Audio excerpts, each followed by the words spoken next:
എൻ്റെ പേര് നസീർ. ഞാൻ സൗദി അറേബ്യയിലായിരുന്നു.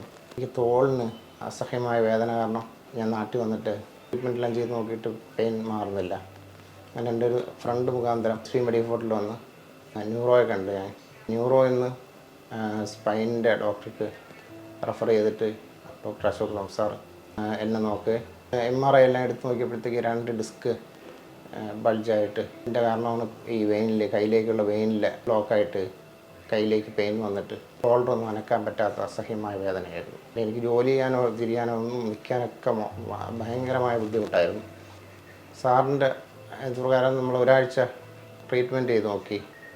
ട്രീറ്റ്മെൻറ്റിൽ മരുന്നൊന്നും കഴിച്ചിട്ടൊന്നും മാറുന്നില്ല. അപ്പോഴത്തേക്കും ഡീപ്പായിട്ടുള്ള MRI എടുത്തപ്പോഴത്തേക്ക് 2 ഡിസ്ക് നല്ല ബഡ്ജുണ്ട്, സർജറി ചെയ്താലേ ശരിയാവുള്ളൂ ഡോക്ടർ പറയും.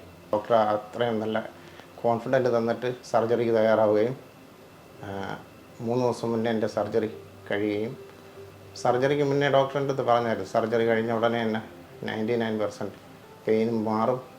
അത് വളരെ സക്സസ് ആയിരുന്നു. കാര്യം എൻ്റെ ഈ കൈ എനിക്ക് പൊക്കാനും എടുക്കാനും പറ്റില്ലായിരുന്നു. സർജറിയുടെ പെയിൻ അല്ലാതെ മറ്റുള്ള പെയിനെല്ലാം മാറി എനിക്ക് നല്ല ആശ്വാസമായി.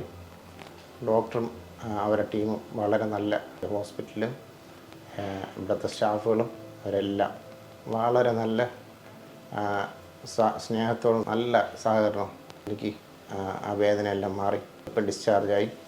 എല്ലാവർക്കും സ്പൈൻ്റെ സർജറി എന്നൊക്കെ പറയുമ്പോഴത്തേക്ക് ഒരു ഭയപ്പാടോടുകൂടി കാണുന്നുണ്ട്. പക്ഷേ ഒന്നുകൊണ്ടും പേടിക്കേണ്ട, ഡോക്ടർ അത്രയും നല്ല ഡോക്ടറാണെന്ന് തോന്നില്ല. അത്രയും ഫ്രണ്ട്സ് ആയിട്ട് ഫ്രണ്ട്ഷിപ്പിലാണ് ഡോക്ടറെല്ലാം നമ്മുടെ അടുത്ത് എടുക്കുകയും ചെയ്തിട്ട് എനിക്ക് ശസ്ത്രക്രിയ ഇന്നലെ വിജയകരമായിട്ട് ഡോക്ടർ പൂർത്തിയാക്കിയതും ഇപ്പോൾ എനിക്ക് ആ പെയിനെല്ലാം റിലീഫായി ഞാൻ ഡിസ്ചാർജായി പോവുകയാണ്. നസീർ എന്ന് പറയുന്ന പേഷ്യൻ്റ് നമ്മൾ കാണാൻ വരുമ്പോൾ ഇടത് കൈയിലേക്കുള്ള അസഹ്യമായ വേദനയായിരുന്നു ഉണ്ടായിരുന്നത്. അപ്പോൾ നമ്മൾ ക്ലിനിക്കൽ എക്സാമിനേഷൻ ടെസ്റ്റിംഗ് ഒക്കെ കഴിഞ്ഞ് MRI സ്കാനൊക്കെ എടുത്ത് നോക്കിയായിരുന്നു. അപ്പോൾ അതിൽ ഒരു സെർവൈക്കൽ ഡിസ്ക് പ്രൊലാപ്സ് എന്ന ഒരു പ്രോബ്ലം, അതായത് കഴുത്തിലെ നട്ടലിലെ കശേരുക്കളുടെ ഇടയിലുള്ള ഡിസ്ക് തെന്നി മാറി സ്പൈനൽ കോഡിൽ നിന്ന് കയ്യിലേക്ക് പോകുന്ന ഞരമ്പിൽ അമർത്തിയിട്ടുള്ള വേദനയുടെ ഒരു പ്രോബ്ലമായിരുന്നു പുള്ളിക്കുണ്ടായിരുന്നത്. ഒരു ബലക്കുറവും കൈയുടെ ഒരു ബലക്കുറവും ഉണ്ടായിരുന്നു.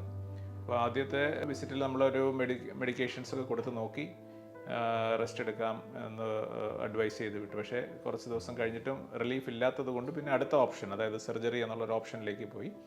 അപ്പോൾ ആൻറ്റീരിയർ സെർവൈക്കൽ മൈക്രോഡിസ്കെക്ടമി ആൻഡ് ഫ്യൂഷൻ എന്ന് പറയുന്ന ഒരു ഓപ്പറേഷനിലേക്കാണ് നമ്മൾ പോയത്. ഒരു മൈക്രോസ്കോപ്പിക് സർജറിയാണ്, ജനറൽ അനസ്തീസിയയിൽ ചെയ്യുന്ന ഒരു സർജറിയാണ്. അപ്പം നമ്മൾ കഴുത്തിൻ്റെ ഫ്രണ്ടിൽ നിന്ന് അപ്രോച്ച് ചെയ്ത് ഡിസ്ക് നീക്കം ചെയ്ത് അതിൻ്റെ സ്ഥാനത്ത് ഒരു ആർട്ടിഫിഷ്യലായിട്ടുള്ള ഒരു കേജും സ്ക്രൂവും വെച്ച് ഫിക്സ് ചെയ്തു. അപ്പം ആ ഞരമ്പിൻ്റെ ഞെരുക്കം മാറുന്നത് കൊണ്ട് തന്നെ അദ്ദേഹത്തിൻ്റെ വേദന പൂർണ്ണമായിട്ടും തന്നെ അടുത്ത ദിവസം തന്നെ ഓപ്പറേഷൻ കഴിഞ്ഞ് ഇമ്മീഡിയറ്റ്ലി ഉണർന്ന ഉടനെ തന്നെ വേദന നന്നായിട്ട് മാറുകയും ഒക്കെ ചെയ്തു. സേഫ് ആയിട്ടുള്ള ഒരു പ്രൊസീജിയറാണ്, ഒരു 99% സേഫ്റ്റി റേറ്റ് ഉള്ള ഒരു പ്രൊസീജിയറാണത്.